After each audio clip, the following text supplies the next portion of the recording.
All right. Sorry, I didn't realize my cuts weren't set up. Like when I'm switching cameras, it's instant. I did just migrate over from Streamlab or from OBS to Streamlabs OBS because they have virtual camera support now, which is why I switched in the first place. So, anyways, hope everybody's doing well today on this fine Monday. It is certainly a Monday. It's been a busy day today. So I apologize for being out last week. I had a lot of stuff going on here. Samantha and I were under a COVID-19 quarantine because she got exposed. Luckily, both of us were fine, negative tests, so it's all good. But 2 weeks has passed, so I'm free. But that did mean I had to do some other job responsibilities here because I also had other people out. So that was fun.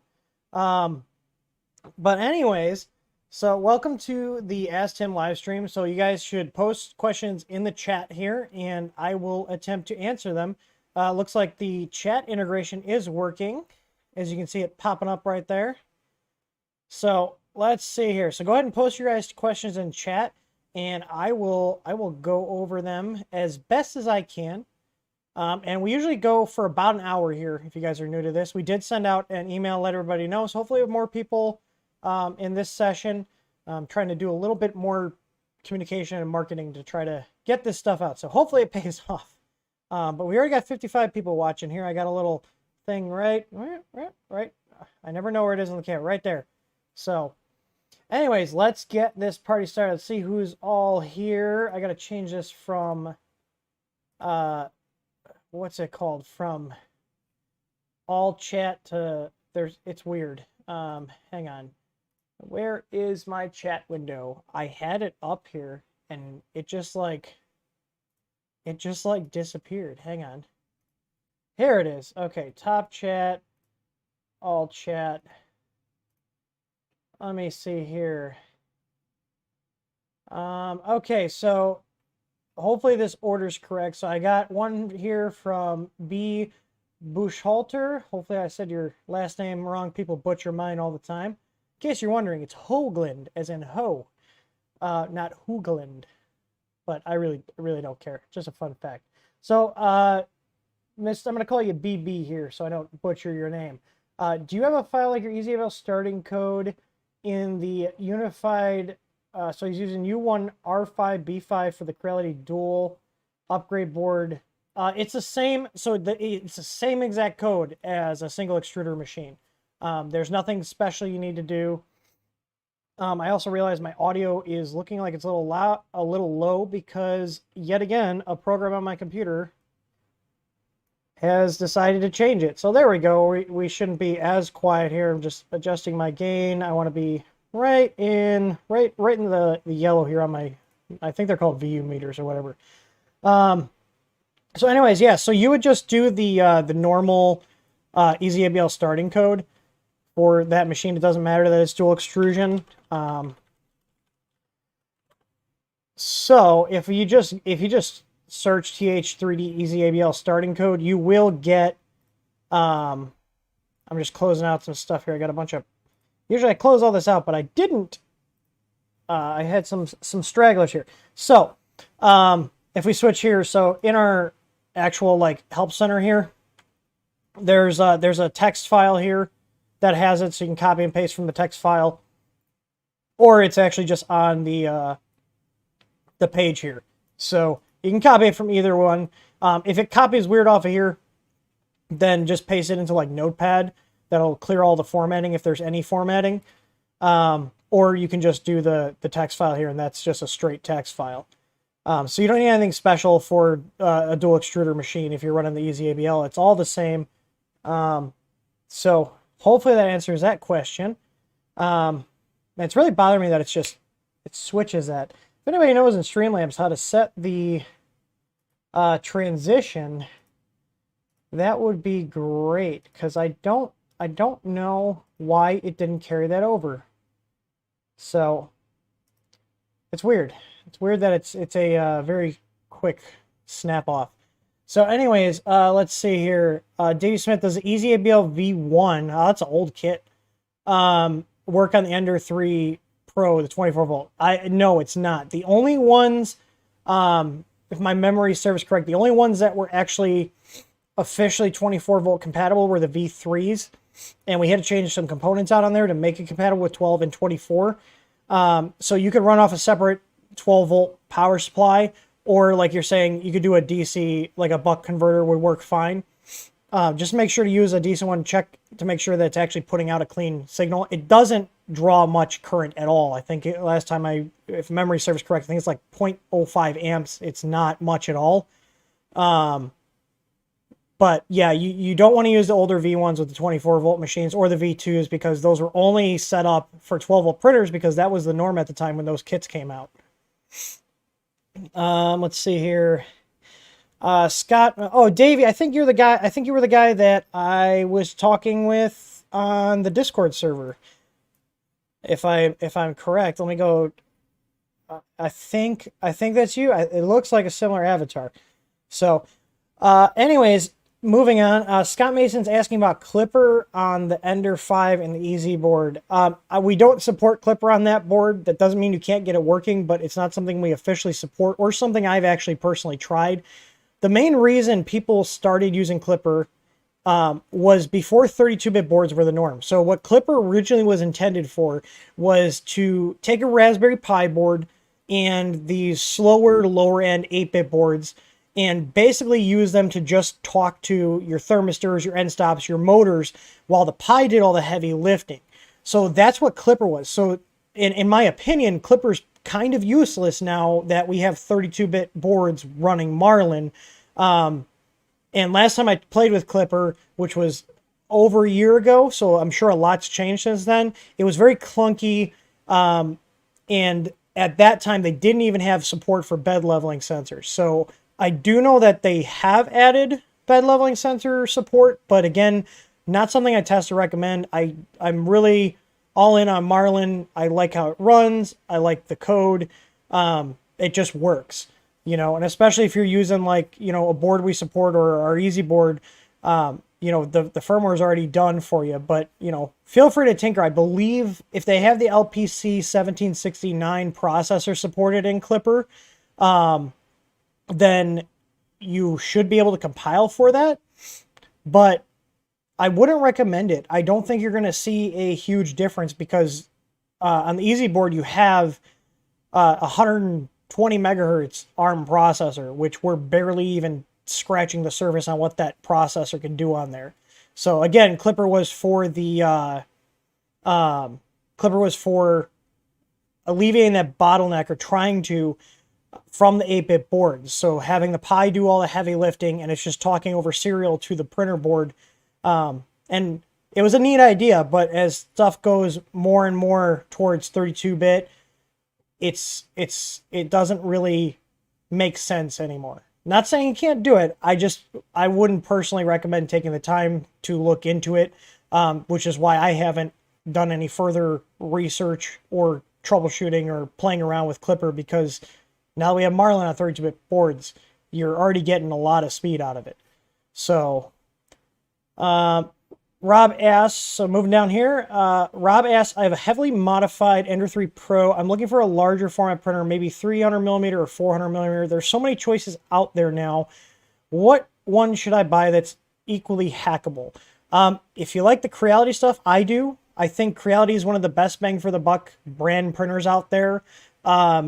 I think I'll just give Solval a shout out too, because they do have a lot of bang for the buck, and I feel like they're kind of the underdog in the printer market, but they do make good stuff, and they use a lot of stuff from Creality. So out of all the Chinese printers, I do like Creality the best.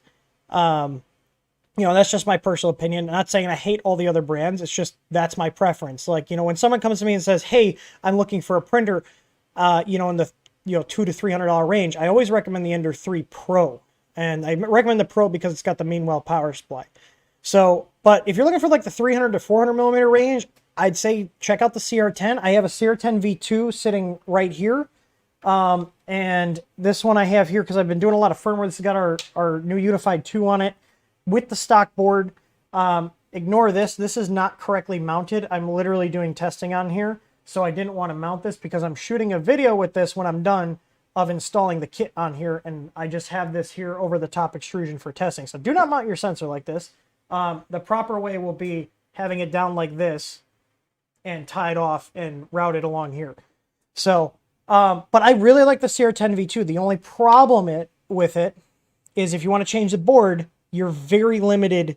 Like, there's no drop-in replacements. We're not planning on releasing a drop-in replacement for it because this wasn't a big selling machine. It didn't have the same amount of prestige or popularity as the original CR10.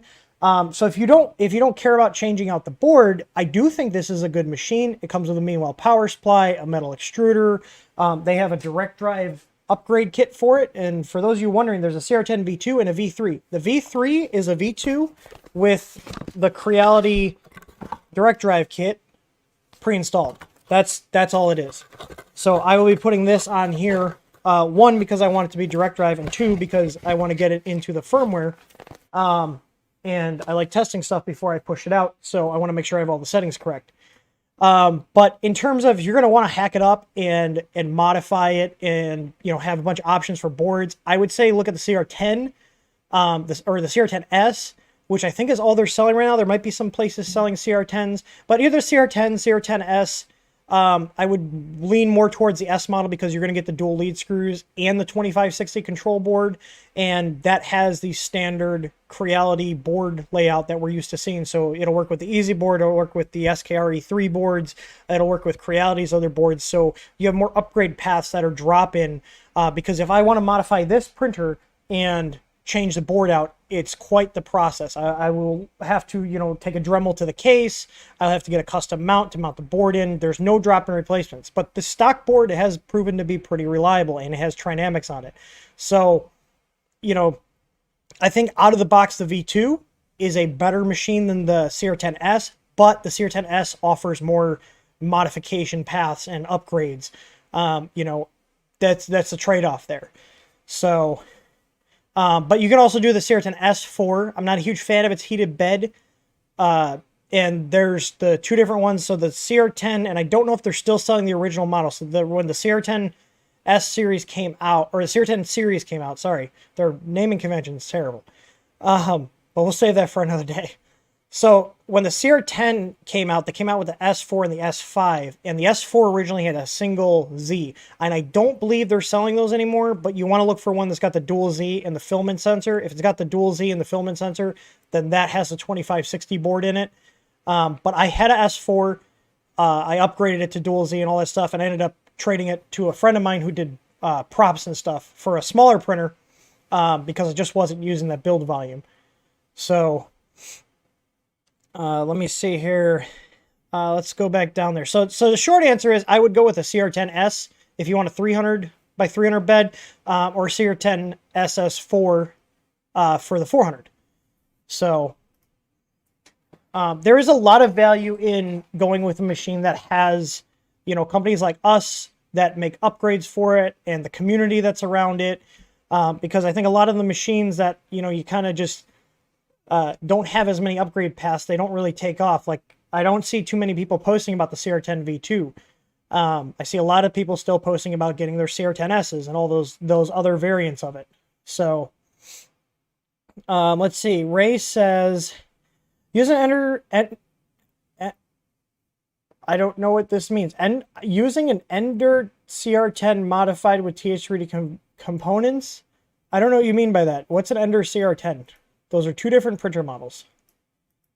So Ray Gluck, if you're still in chat, if you could clarify, that'd be great. I keep having issues with the edge of certain large prints curling. I installed the ABL and it works 99% of the time at device. So I don't think it's going to be an issue with the ABL.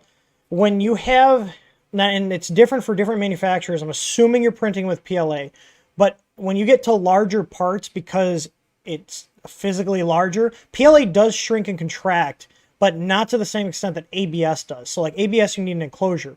But what I'll usually do on larger prints, like I've done some larger prints on my CR10, that's got the 300 by 300 bed. I'm assuming you have a CR10. Yeah, okay. So you do. I highly recommend the Vision Miner stuff. We carry in our shop. I literally, where is it? right here. This stuff right here. This stuff sticks down machines, or sticks down machines. This sticks down prints. We use this for over a year before we started selling it, and I started selling it because we use it and we love it. I'm sure there'll be people in chat popping up saying, yeah, I use Vision Miner. It's awesome. This stuff is great. We've got the small bottles. This is the larger one. We've got the small bottles for like $6 so you can try it out. To give you an idea, I've got, I don't know, it's like half of it left. This bottle's like 6 months old here, and I do print a lot in here, and I've got all these machines. This big bottle will last you a long time. It's way easier to apply than like glue stick or hairspray. You literally just drip it on and then wipe it, and it evaporates, and it just works. So there are cheaper options too, like you go glue stick, but my problem with glue stick is you get little chunks. And hairspray, if you don't have a removable bed, can get over all your motion components. I haven't used anything other than this for the last 2 years. So, and that's before we were even what's the word I'm looking for? Before we were even selling it. So we were buying it directly from them. So the easiest way to confirm that it's an adhesion issue is look at the part that pulled up. If the filament's actually smushed, then yes, it's an adhesion issue. And that's usually what I see. So look at the bottom of your part. If you want, you can actually post a picture in our Discord server. So in the video description here, there's a link that takes you to the Livestream channel on Discord, because obviously YouTube doesn't allow you to post links. If you guys go in there, I literally have that Discord channel up right now. So if there are links or pictures you want to share to go along with your question, you guys can do that. So I'll circle back to yours if you want to post it. But basically, if you see that the bottom, if you see that the bottom of your print is squished, like you see how this is all squished. This was off the CR10 V2 here, and I did put Vision Miner down because this glass surface keeps releasing parts when it shouldn't. I'm not a fan of these, but I threw Vision Miner on here and it sticks it down. So you can use it on these surfaces, you can use it on flex plates, you can use it on PEI, build tack, whatever. It just works. Like I'll even put it like a really good use cases, and do I have some on my printer? Let me check. No, I cleared them. But I printed a bunch of the small cable clips for the Sidewinder X1, and Aaron goes, man, that gives me anxiety, because he sees all these tiny little parts. They're like that big. And I didn't worry about it because I threw the Vision Miner on there on the PEI. Now our PEI does stick parts down, but when you have such a small part, even if you have a good build surface, if your nozzle hits it, it can still pop off. And basically, like the Vision Miner, I think of it as like my print insurance policy. I throw it on there, I reapply it maybe once every 2 weeks, depending on how much I'm printing. But on average, I get anywhere from 15 to 20 prints on it before I have to reapply it. So it's a little goes a long way. So like I said, I opened this bottle like 6 months ago, and I use it here on all my machines, and I print quite a bit in here. And I would assume that I probably print more than most people, and I use this a lot. So this one bottle will go a long way if you get the big one. So, but let me see here. I answered Bob's question. Sorry, live chat gets a little weird sometimes, and it gets jumbled up. So, let me see here. Any C5RC, any idea when the EasyFlex 2 beds for the Soval 01 will be back in stock? So Aaron and I, Aaron's our general manager here, I originally was discontinuing those because there were like no sales on them. But him and I are actually talking, we're going to do another run of them. But it's weird. Like the market's very weird. Like sometimes we'll have products and they'll sit for months and like 1 or 2 people will buy them, and then we discontinue them, and then all the people want them. So I will be ordering another round of them. It'll probably take us about 2 to 3 weeks to get them. So I will be doing another run. We're not going to officially discontinue them. We were talking about it, which is why we let them go out of stock. We try not to have too much inventory sitting here because it's, literally just taking up space and it's just money sitting there. Let's see here. Matt04, I need a suggestion. I think the pre-installed mat of my Ender 3 Pro fused to the glass bed I use for ABS. Yes. And that can happen even with our magnets or other brands of magnets. There's like a coating on the top of those magnets that gives it that like glossy appearance. And if you put glass on it and you heat it up to high temperatures, and you said you're doing ABS, I'm assuming you were around 90 to 100 C on the bed, it will melt to the glass and you're not going to get it off. You're going to have to pull that off and put a new magnet on it. We do have magnets in our shop. If you look up the Easy Flex magnet, and I will even I'll even post a link here in chat. So we sell just the magnetic base. But for ABS, we use Vision Miner on our PEI flex plates, and that works great. So, because once it cools down, it pops right off. I'm going to go ahead and tag you, Maddie, there. Apparently, I'm on my Tim Hoagland account in chat. So, but there you go. Yeah, do not put glass on any magnetic base. I've seen many people where it fuses to it because that coating just likes to stick to glass. I don't know why it doesn't stick to steel, like the flex plates, but it does stick to glass. And if I'm correct, I think glass usually, especially the glass we're using on these prints, they usually have some sort of coating on it. And that might be it. Or it could just be how the glass interacts with that coating on the magnet. Let's see here. I have the new CR10 S5 and add an Easy Flex sheet. It's considerably thinner. Okay, so you got rid of the glass. I can't set the Z-stop because of mechanical limitations. I've seen lots of solutions. Any suggestions? I would print an adjustable Z end stop mount to put that end stop on. And if you need someone to, you could just, well, if you have the Easy Flex on there, the magnets on there, you could put the glass on top of the flex plate, not the magnet. So you have your magnet and then the plate on your bed. You can put the glass on top of it, print that part, and then take the glass off. That's what I would do. Or if you send us a message through our contact form, we do print requests. But I would do any of the CR10 ones. They'll probably be labeled as CR10 on like Thingiverse. There's adjustable Z end stop mounts for the Crowley CR10 machines. And that's what I do is do an adjustable mount so you can bring it down a little bit lower. You can also check, I'm assuming you already checked your bed springs to see if you can unscrew them to bring the bed up. But at a certain point, you get to the point where the springs are no longer compressed, which you also don't want. Sean, yes. To your question, Sean Youth, yes. Let's see. Bob says, in Cura, in the Cura printer star G code, I had to put the line G1 F2000 E -142 long retract filament before switching extruder 1 because after auto bed leveling completes, the hot end draws.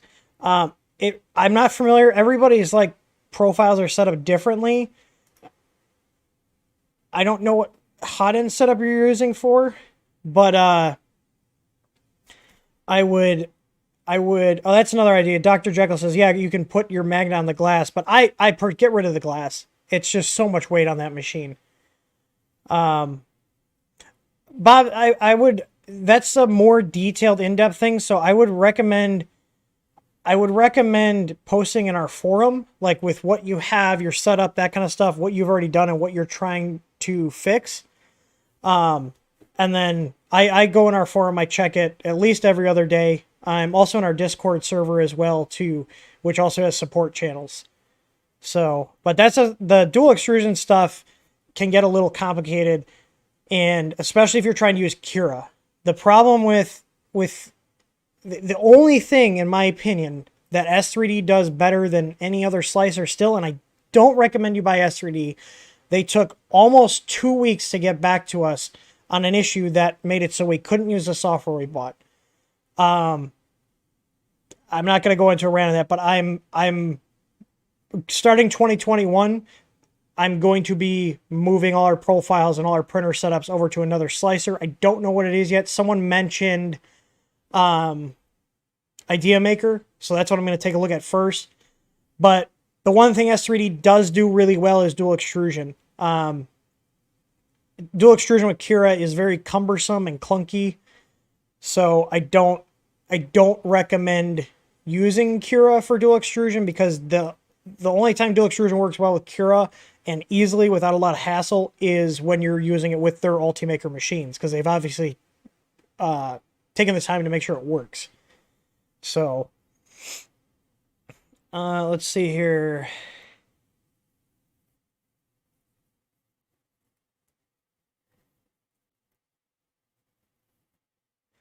Jennifer Bonnet says, so there's a lot of stuff. She's got a lot of upgrades and a cable chain on her X gantry of a Sierra 10 S4.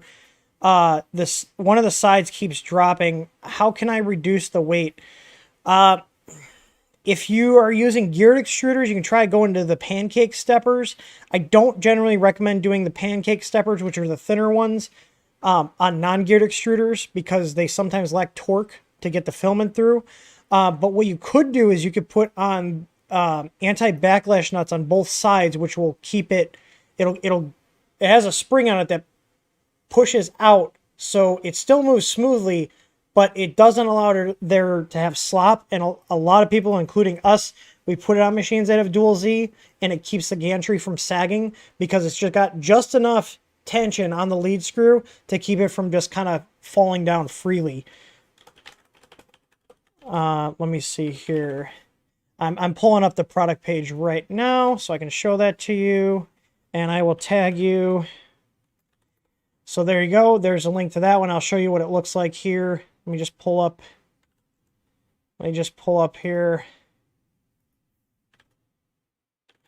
There's a guy posting, he's like, gotta keep this stuff in the proper channels. He's not aware that there's a live stream going on right now. And that's why people are posting it.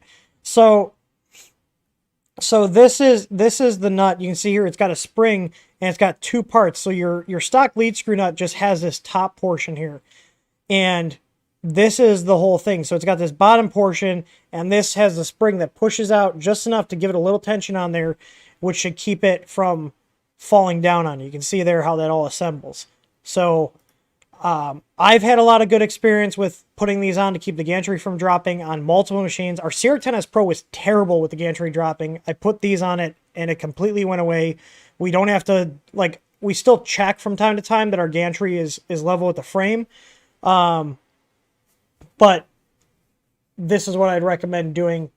There's a lot of people too that have messaged us that have been like, yeah, this works great. I got a direct drive setup, which is heavier.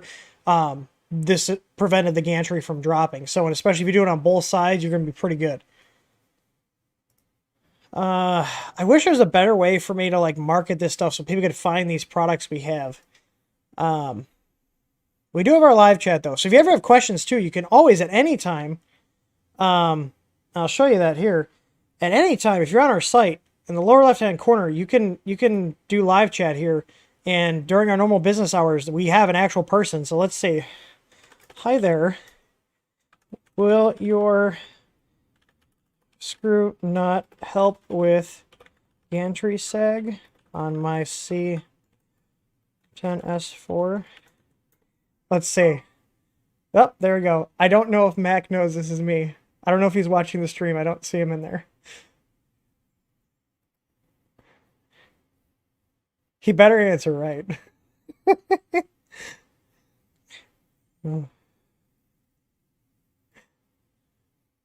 Little employee test here. Come on, Mac. You can do it. Okay, good question. Good question from Mac.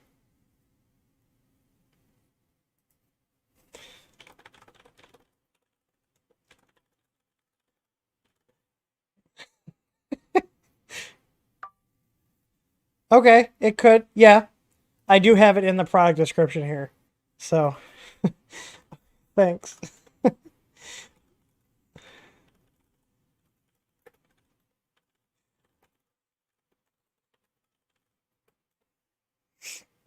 I'll give him a thumbs up.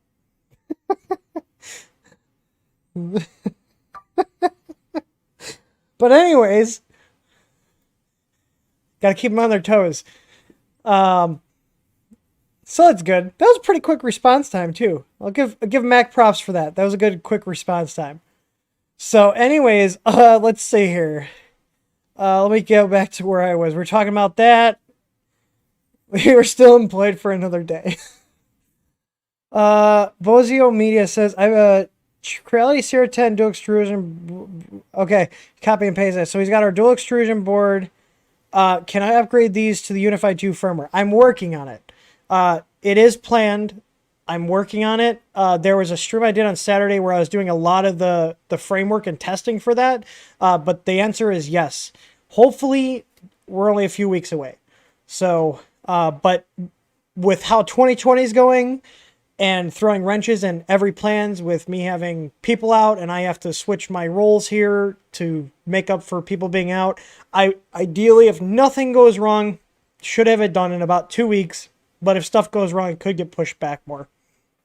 So, yeah, the joys of operating a business during a pandemic. It's fun. Everybody should do it. Okay, hang on. My chat just refreshed. Hang on. Okay, I'm back to where I was. Where am I? Hang on. Give me a sec, guys. I apologize. Okay, we're right here. Julian is asking, is there a way to set fan kickstart time and compile it through the website? That sounds like a Marlin config option, and if that is, I'm going to double check that. You could do it if you don't do the wizard config on our site.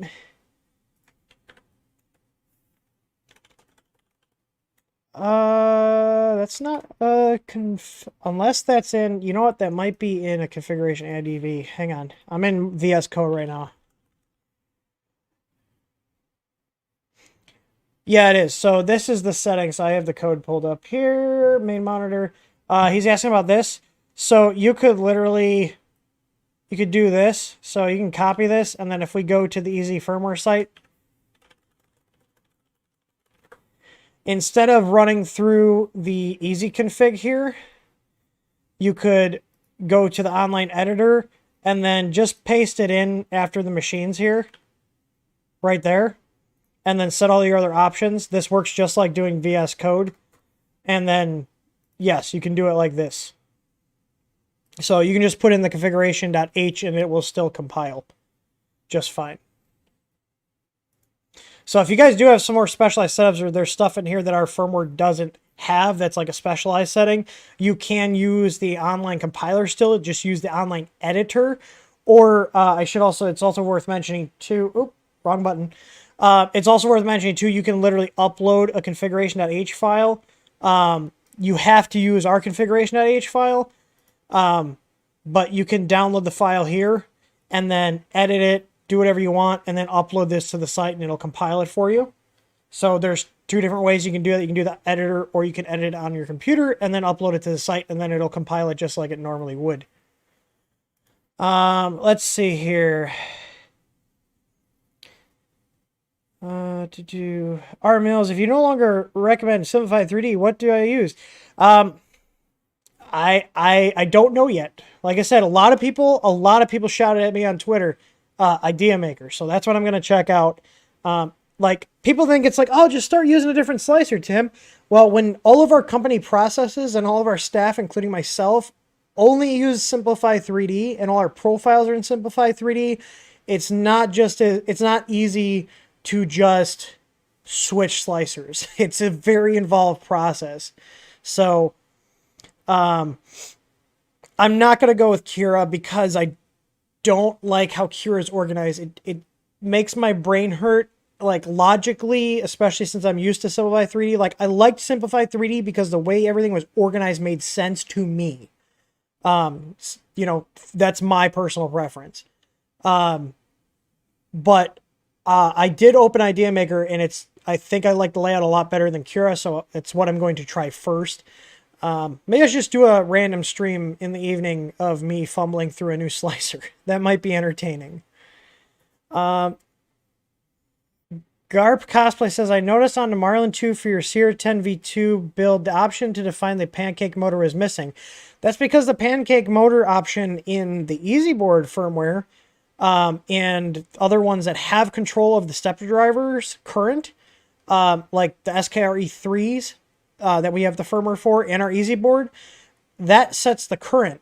On the CR10 V2, you cannot set the current with firmware. You have to open up the printer and actually manually adjust it with the potentiometers on the board. There's no way for the firmware to control the current for that motor. You have to do it manually.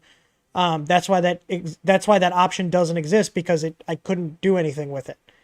So, oh, Maker Viking's in the house. Oh, you're Maker Viking now. You're not 3D Print Viking. I see you've rebranded. I dig it. I dig it. Let's see here. Okay, R. Mills, in your opinion, what extruder would be good for TPU? The easier extruder, your extruder, or Bondtech? I wanted to purchase yours, but I'm interested in feedback. So I've used a Bondtech. It prints at Bondtech, and I've got a clone of my the Anycubic Mega Zero. And I haven't personally used the easier extruder, which is See Me CNCs, but I know people that have it. All three of those are good options for you. Like, obviously I'm biased because we have our Tough Extruder, which is geared. I use our Tough Extruder print TPU for my drones all the time. I actually use my little Wanhao i3 Mini for all my drone parts because they're usually small. They fit on the bed. And I'm not using it with direct drive. I'm using it with Bowden still. So either way, no matter what extruder you go with, I would highly recommend picking up our Tough Tube, which is not only the high temp stuff, but the one thing I really like about it is that it's a 1.9 millimeter internal diameter instead of your standard milky white stuff like what's on here. That can range anywhere from 2 millimeters up to 2.2 I've seen on like ANET machines. So when you print TPU, it can bunch up in these lower end tubes that come with these machines. So I usually get about 20 to 30 millimeters a second out of a Bowden setup with our tubing and with the actual, that's what I'm looking for, and the Tough Extruder. But they're all great extruders. The easier extruder, our extruder, and the Bondtex, they're all great.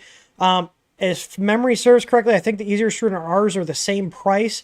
Now, if we're talking about technical advantages, our extruder, the Tough Extruder, is geared. The easier extruder is not geared. So you do have more torque from our extruder versus the easier extruder. The easier extruder is just a gear that directly drives a filament that's on the motor shaft. The Bondtex, typically the Bondtex are geared. I know there are non-geared versions of the Bondtex, but typically when people talk about Bondtex, they're usually the geared variant, and has the dual drive gears. Now, me personally, I haven't noticed a difference between the design of dual drive gears versus the single side drive like our Tough Extruder uses. They both work well. I think it's just really, hang on one second. I got a message here from Aaron. Hang on one second.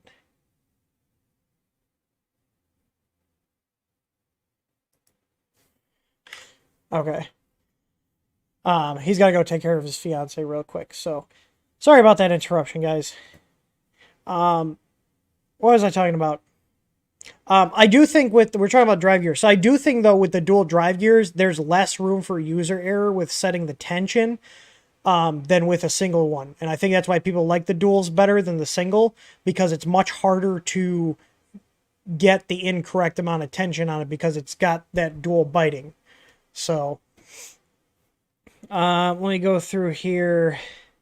Oh, for the caffeine fund, I need some more. I had some of this. I picked this up, this Moss stuff, which I'm really liking. Shut up and take my money. Oh, that scared the crap out of me. I forgot that happened on Streamlabs.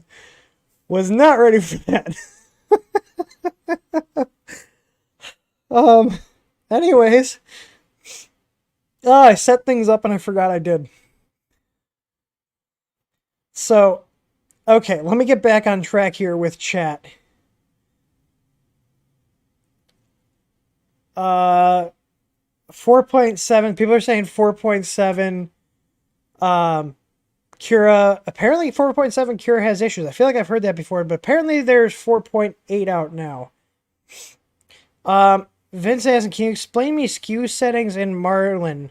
Marlin has the Skew settings. You print a thing and you measure it to see how far out it is on certain axes, and then you enter those values into the software, and Marlin will try to correct for the skew on the machine. I've played with it. I'm not a huge fan of it. I would much rather go back and fix the machine's physical issues, because if you have skew on your machine, it's a physical issue, and you should fix the physical issue instead of trying to override in software. But I do believe they have a whole page on actually doing the skew correction. And one of the machines I did it last on, which I ended up just fixing the machine, was my Ender 2, which is a cantilever design, so it's a little hard to get dialed in. But basically, there's a test file you print, you take the measurements on that print, and then follow the directions in Marlin as what to enter where after taking those measurements. And then you can go back and reprint it and see if you're still off or if you're good, and then just make adjustments from there. Let's see here. Constantal says he's got the Ender 5 Plus and the spring steel sheet measuring 370 by 376, so that in order. So you got one of the plates. So you got one of the plates that the manufacturer cut. It was supposed to be 376 on X and 370 on Y, and that got flipped. So if you want to send that back, we can exchange it. But you don't need to cover your whole physical bed. We do have ones that are cut to the correct size. There were a couple that were in the last batch that it's hard to notice unless they're stacked on top of other ones. But there were some that were 370 on X instead of 376. But they still work fine. So if you want to keep it, we could also do a partial discount on it, and you can just keep it. But the print area on your Ender 5 Plus is only 350 by 350, and that sheet's 370 by 376. So you're still going to cover the entire print area of the bed and then some. So we do not have the plates with the left tab in the middle. We only have them with the little nubs. So let's see here. So yeah, just contact our support and they can get you squared away. Aaron's aware of that. There were, I want to say we found like 3 of them in our inventory that had the incorrect size, and we had to pull those. Let's see here. Hamad is saying, can the TH3D mount support direct drive? Well, we've got a lot of mounts. I need you to be more specific. Printer and mount type. And I don't know what you mean by TH3D mount. It's very generic. So please provide additional details. But I'm assuming you're meaning like a sensor mount. I would say probably go with something like the Hero Me, because it does support all those different options. Or contact the place that sold you a direct drive kit and see if they have STL files for their product. So Tom Kennedy is asking about the Ender 3v2 with easy avail in your firmware. Baby stepping is not available on that printer because the limitations with the LCD on that's what I'm looking for, because of the limitation with the LCD firmware. You can set your Z offset, but there's no baby stepping option on that LCD at this time. It might be rolled out in a future update if what's the word I'm looking for? If like the Marlin developers can get it working, or if I can somehow get it working. I've tried screwing with their firmware a lot on those screens, but the problem is we don't have the source code, so there's not much we can do other than some hacky kind of stuff. But you can set your offset on there, but the baby stepping feature doesn't exist on that LCD at this time, I should say. I should be clear on that. That could change in the future, but at this time. So, let me go through here. And we got about 15 more minutes left. So we usually do these for about an hour because I do have other responsibilities I have to get to. So I'm going to try to get through the questions as quickly as I can here.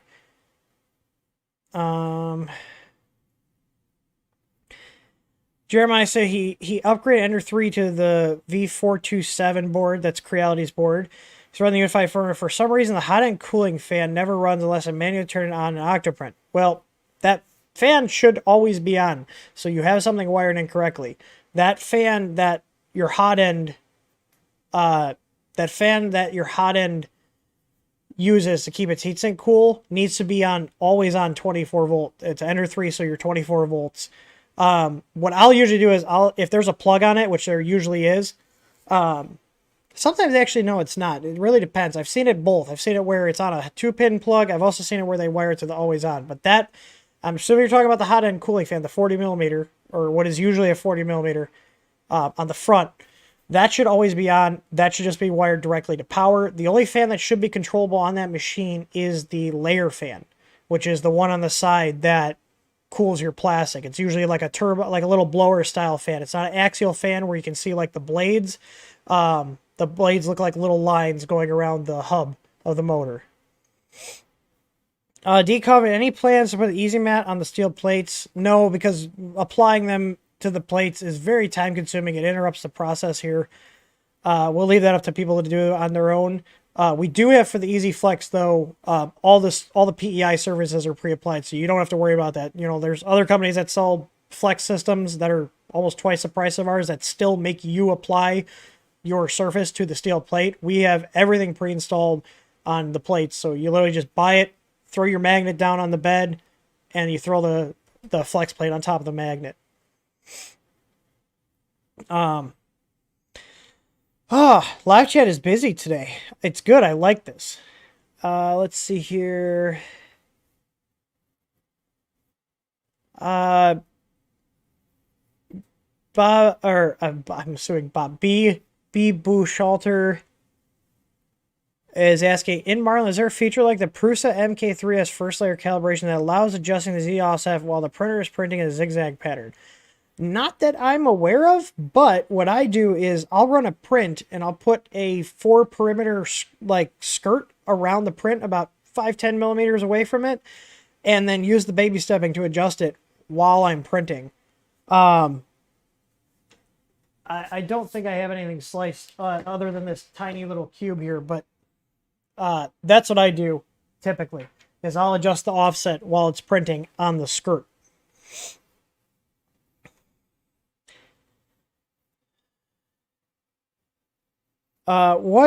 Patricio Ramirez, what software do I use to control the print farm? Octofarm is what we use here. It's kind of kludgy to set up if you're an average person, but if you are a techie, you can probably figure it out. I was able to figure it out, but here you go. I just posted a link there in chat for you. Garp Cosplay is saying, Tim, check out Prusa Slicer 2.3 Alpha build. I'm not going to play with Alpha software for production environments. That's one thing. That's one of the other things I do actually like about Simplified 3D is people complain about them not updating all the time, but I'm okay with it because less updates further spaced apart usually means that they've been testing things for a longer period of time. Whereas Kira likes to break things every update they do. I always see people posting, oh, there's a new Kira update. Don't update. It broke something. I need my printers to print stuff. I can't be fighting with my slicer software. Yavi. Sorry, I'm probably saying that wrong. Maybe I had a 50-50 shot. Maybe one of those is correct. Is telling me there's a new Mega Zero 2. Which looks like, I was not aware this came out, looks like the Mega Zero 1, except I see a proper power supply on here, which I'm assuming it has a heated bed. And yes, I would be correct. Ooh, I might have to get one of those, because if I really liked the Mega Zero, I really liked it. So my only complaint was that it didn't have a heated bed, which is usually fine for PLA. But depending on what price they're coming at, I'm pulling up their website. What are they asking for it? $200. Ooh, Creality. Creality, you actually got a decent contender here for $200. I'm probably gonna order one of these. I'm gonna see. I'll see if our rep can, like the rep I was dealing with, can send us one out. But shoot, for $200, that's really hard to pass up. I'm not gonna lie. That's really hard to pass up. Because I really liked the Mega Zero, and this looks like the Mega Zero with a proper power supply and heated bed. I appreciate you telling me about that. I'm gonna move that away over onto another screen. I'll come back for that. Let's see here.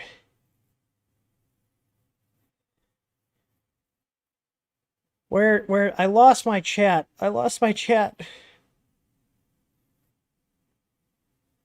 Oh, someone posted a file here with a question. Why'd you post a Word document? Let me see here. Yeah, I would. We're coming up at the end of this. Go ahead and post in the forum. I don't know what your first name is. I'm assuming it's Bree, because that's what your Discord name is. Go ahead and post that in the forum, and then I'll take a look at it later today and try to post some reply to try to help you get going in the right direction. But there are example codes and profiles for dual extrusion machines and Cura on our help center. And I don't know if you saw that or not. But I would recommend checking that out if you have not. Let's see here. Someone's asked me if I've checked out the Pontec DDX. I believe that's what we put on our Prusa. I want to say that's what we put on our Prusa, or is that only for the Crealities? Pontec, I just looked up DDX. I got like a pre-built almost carriage Pontec upgrade kit for our Prusa from Printed Solid. I don't know if the DDX branding is just for the Creality stuff, but I got like an upgrade kit that looks very similar for our Prusa. And that actually fixed its extrusion problems. No, apparently it's a different. I think the DDX looks like it's just for the Creality machines. So, but same kind of concept.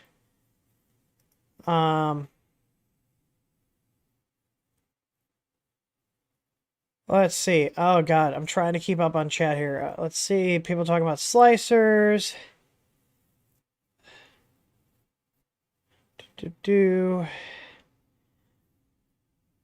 Steve Smith, what would cause a heated bed to turn off after 30 minutes and then throw a thermal runaway error stopping the printer? It sounds like it could be a MOSFET failing or even your power supply. Now, here's the thing, if the bed is told to turn off from the printer's firmware, it will not trigger thermal runaway. So it sounds like something is giving out, and it's either going to be a connects, what's the word I'm looking for? It could be a connection, your wiring, like maybe there's an internet connection, but usually that would trigger sooner. It sounds like maybe a MOSFET's getting too hot and shutting off. So on a CR10S Pro, oh, you have a CR10S Pro. Those are notorious for they don't have technically a MOSFET. They have this solid state relay that's a DC to DC solid state relay. And ours is acted up from time to time, and I have to replace it with, you can replace it with our standard MOSFET we have, and that is on my list of videos to do, because those go out quite frequently. And even though, like I said, the CR10S Pro, it has it's an SSR technically, but it's a DC to DC. Usually when you talk SSRs with 3D printers, it's AC.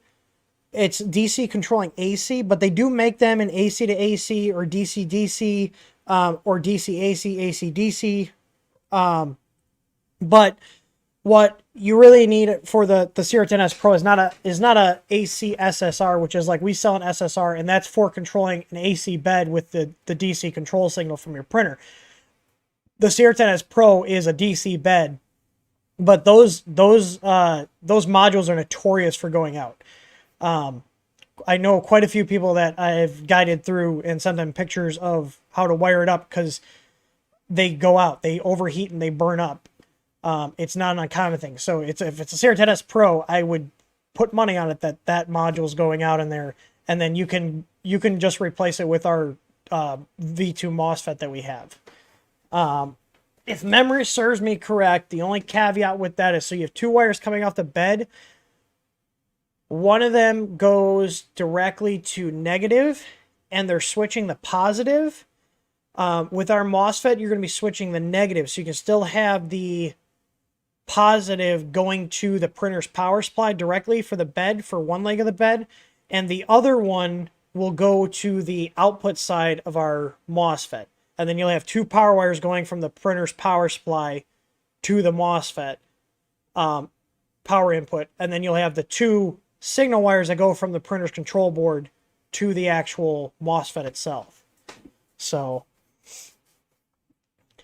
I'm going to answer a couple more questions. I'm sorry I didn't get through everything today, but we do have another one on Wednesdays. I like to keep these streams short to about an hour because I do have other stuff going on here. So I'm just going to see if there's any quick questions I can answer here before we wrap this up.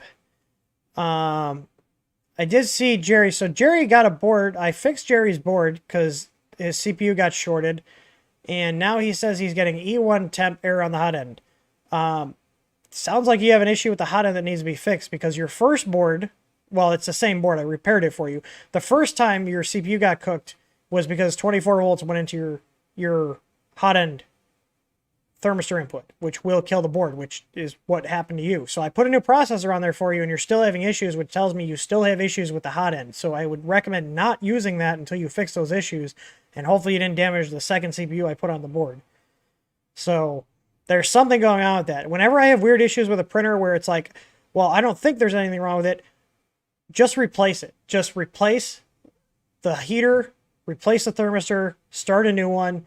That way, because you could have an intermittent issue with the wire contacting the casing inside the heater. I've seen this multiple times where, inside your heater you got it's usually nichrome or kanthal type wire, and it's coiled to a certain resistance, and that's connected to the wires.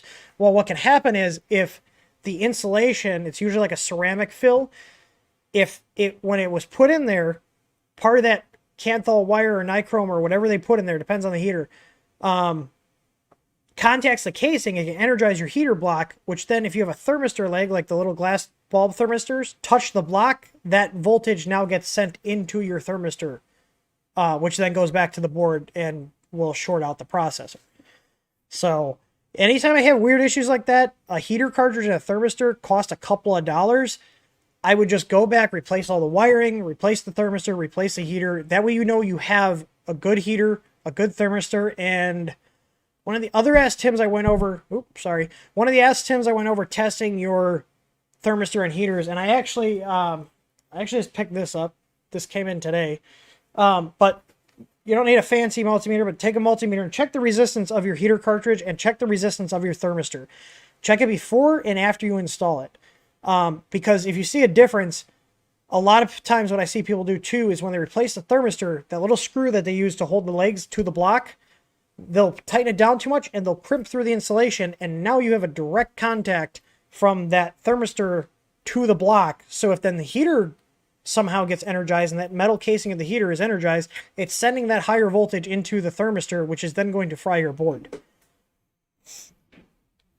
So, Derek, this should be a quick one. I got two more here, and I'm gonna have to wrap this up because it's already past 3. So, Derek is asking, in terms of a fire hazard, what's the risk of using a 12-volt heater cartridge on a 24-volt printer and vice versa? Well, a 24-volt cartridge on a 12-volt printer will just take forever to heat up and probably never get to temp.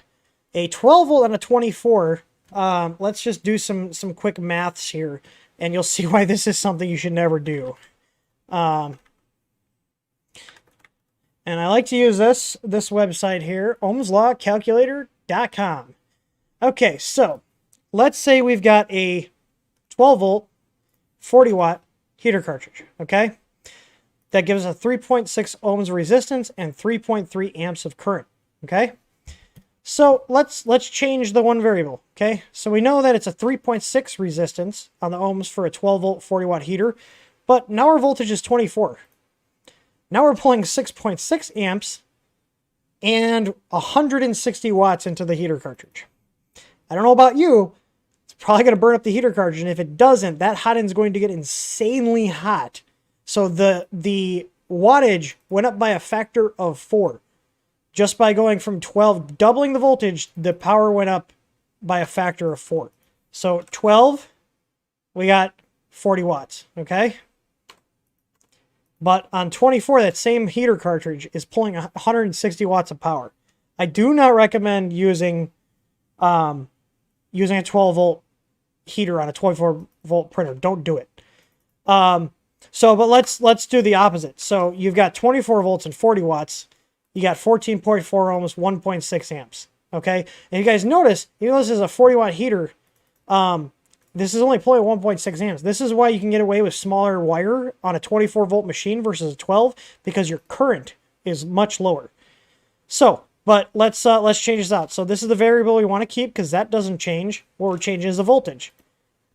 Now you drop to 10 watts. So if you put a 24 volt heater on a 12 volt machine, you're only getting 10 watts of heat. So that's not as big of a deal. It's just not going to work. Whereas the other way around, not very good. So I don't recommend don't recommend doing that. So let me see if there's any other. That was supposed to be a quick one, but then I got all nerdy on it. Dominic, am I going to sell pre-assembled LED cubes? Hell no. Oh yeah, someone's asked me to turn on. Fine. You guys happy now? Hang on. There we go. I gotta just put it on some setting. I don't know. Come on.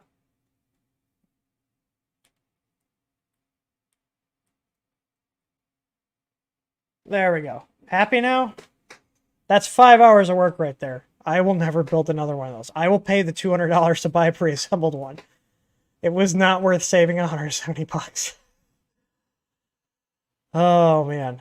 Anyways, so here's the last one here. So Tim Tideman, will you add level quarters to Ender 3 firmware too? I would love to, but again, closed source firmware on the LCD, there's not too much we can do. Now, for all you, I will say, and I do want to touch this, and I want to do a dedicated video on this. If you have an Ender 3 V2, and this is what I'm likely going to do to mine, you can take the standard Creality screen from an Ender 3, print a bracket for it, and then flash the firmware as if it was an Ender 3, and get all the functionality back of your firmware. So if you get rid of that color screen is literally what would have been a touch screen, but instead of having the touch portion, it has the rotary encoder. It's the same manufacturer as all of Creality's touchscreens, so it's all running the same closed source firmware, and Creality is not providing the source code for it. And as far as I know, they don't legally have to, but they're all D-Win screens. And I know for the last year, there's a guy called Insanity Automation. You can look up his GitHub. He's been plugging away at these screens for a while, but the thing is, without the source code, where you're basically trying to poke and prod at it and see what you can get it to do by sending different commands to it. And the thing is, it's not all documented. So there could be ways to manipulate the screen, but we're not aware of them, myself and other coders, because it's all closed source stuff.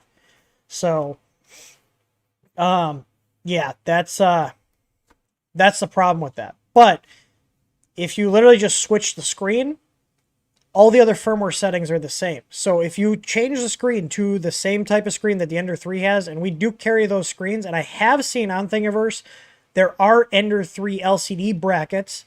I have seen them. So if you change the screen and change the bracket, print a bracket, change the screen, and then flash it as if it were an Ender 3, then everything will work like the Ender 3, including that screen. So that's one thing. And I know a couple of our customers have done that because they put easy boards in their Ender 3 V2s. They just switched the screen, and now it's essentially Ender 3 as far as firmware setup. So, but anyways, last question here. I'm just going to look. This is the next one I see. Do you ever sell return easy boards? Not typically. We usually use them in-house, or we refurbish them. Like, we'll use them for like warranty replacements. We have to test them and everything. But we usually use them for warranty replacements or in-house use, that kind of stuff. But we will be doing a sale on Black Friday, so the easy boards will be on sale. I have been peppering out discount codes to some of our communities that I'm trying to get more traction in. So like this weekend there was a 10% off discount code in our Discord server for our Easy ABL Pro and our easy board and our solid bed mounts. So that was good up until yesterday. So I like to do that for some of the communities, or exclusive codes for the community. So make sure you guys are checking out our communities and participating in them. Discord's has been and still is very active. I like to hang out on there from time to time and answer random questions if I'm feeling bored. But we also have, I want to take this chance too before we wrap this up. I would highly recommend, with all the censorship going on with like Facebook and Twitter, I myself am tired of it just on principle. It has nothing to do with political alignments or anything. It's just on a matter of principle. I can't support these companies anymore. They're doing this, and it pains me that there's not an alternative to YouTube that is viable for like streaming and stuff. I'm waiting for the day that something comes out. But that being said, I am putting my money where my mouth is, and I deleted my personal Facebook account, so if you guys noticed, I'm gone. There is an account that has my name on it, but it's literally just for managing the TH3D pages. But one platform I want you guys to check out is called MeWe, M-E-W-E. We have a company page on there, and you have to pay for the page. We also have a group on there, and you also have to pay for the group. So that's how they fund the platform. You pay for the group. If you want to start a group, it's like $2 a month. You pay for the page, which is also $2 a month. And they also have like higher end premium memberships. They give you some like fancy stuff and like different themes and stuff. But it's free. It's free for anybody to use. But I want to see this. I want to see this platform grow. So I'm signed up on there. I set up a company page. I set up a group for everybody. And I'll just show you really quick here. One of the cool things about this platform that I really like is in the groups, they have a chat for everybody in the group. This is like a live chat for everybody in the group. So if you look here, if you go on MeWe, search TH3D 3D printing community, that's where I'll be. So, you know, I got off Facebook because it was just getting too toxic. Same thing with Twitter, but have really good experiences on MeWe. Met a lot of actually new people that I've never ran into that are into 3D printing. So I would highly recommend checking it out. That's where I'm going to be spending time, and that's where I will be engaging in terms of social media. And I urge you guys to do the same. It's a really nice platform. And I see Michael, I just saw chat. Have you looked at Floatplane? I forgot about them, but I will, because Floatplane, I believe, does live streaming. That's the only reason I am still doing stuff on YouTube is because of the live streaming. We do have a channel on Odyssey or Library. So Odyssey, if you guys haven't heard of it, Odyssey is basically a nicer front end for a service called Library, which is like this blockchain type video hosting thing. But all of our YouTube videos also upload to Library automatically.